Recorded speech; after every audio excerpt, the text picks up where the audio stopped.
السلام علیکم، میں ہوں ڈاکٹر اسامہ۔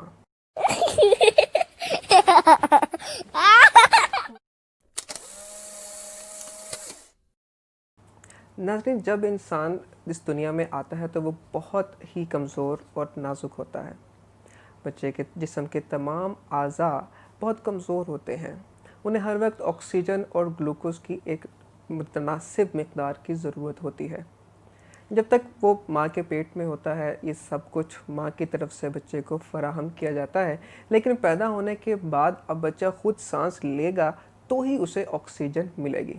اور اگر بچہ سانس نہ لے سکے یا سانس لینے میں دیر کر دے تو دماغ کو آکسیجن نہیں ملتی، اور جس کی وجہ سے دماغ کو بہت ہی شدید نقصان بھی پہنچ سکتا ہے، اور اس کی وجہ سے بچے کی جان بھی جا سکتی ہے۔ لہٰذا یہ دیکھا گیا ہے کہ 100 میں سے 90% بچے ایسے ہوتے ہیں جو کہ پیدا ہوتے ہی خود بخود سانس لے لیتے ہیں، اور 9% ایسے ہوتے ہیں کہ جن کو ہلکا سا سٹیمولیٹ کرنے کی ضرورت ہوتی ہے اور وہ سانس لے لیتے ہیں،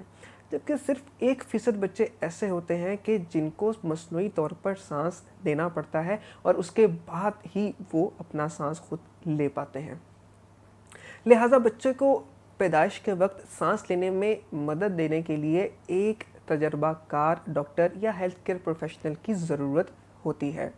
تاکہ اگر بچہ کسی بھی وجہ سے خود سانس نہ لے سکے تو کسی ڈیلے کے بغیر بچے کو فوری طور پر مصنوعی طور پر سانس دیا جائے اور بچے کے جسم میں آکسیجن کی کمی کو فوری طور پر پورا کیا جا سکے، ورنہ بچے کو شدید نقصان پہنچ سکتا ہے۔ وہ مستقل طور پر ذہنی طور پر مفلوج بھی ہو سکتا ہے اور اس کی جان بھی جا سکتی ہے۔ اس کے لیے میڈیکل ٹرم جو یوز کی جاتی ہے اسے برتھ اسفکسیا کہا جاتا ہے۔ برتھ اسفکسیا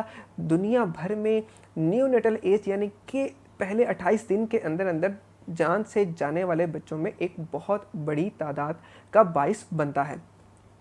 اور بدقسمتی سے پاکستان میں آج بھی برتھ اسفکسیا کے کیسز کی تعداد بہت زیادہ ہے، جبکہ ڈیولپڈ کنٹریز میں یعنی کہ ترقی یافتہ ممالک میں ان کی تعداد پر کافی حد تک قابو پایا جا چکا ہے۔ آئیے اب ہمیں جانتے ہیں کہ برتھ اسفکسیا سے بچوں کو بچایا کیسے جا سکتا ہے۔ اس کے لیے ضروری ہے کہ حمل کے دوران ماں کا باقاعدگی سے چیک اپ کروایا جائے، اور اس کا ایک تجربہ کار الٹراسونولوجسٹ یا گائنیکولوجسٹ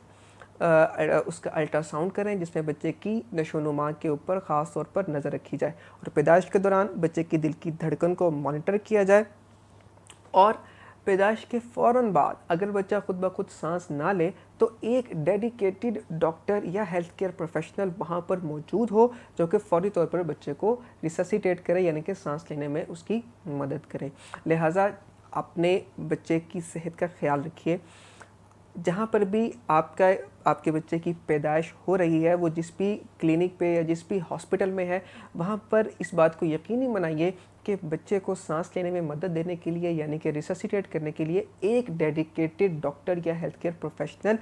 موجود ہے یا نہیں، اس کی موجودگی کو یقینی بنائیے۔ بچے کی زندگی بھر کی معذوری سے بچنے کے لیے اس چیز کا خاص خیال رکھیے۔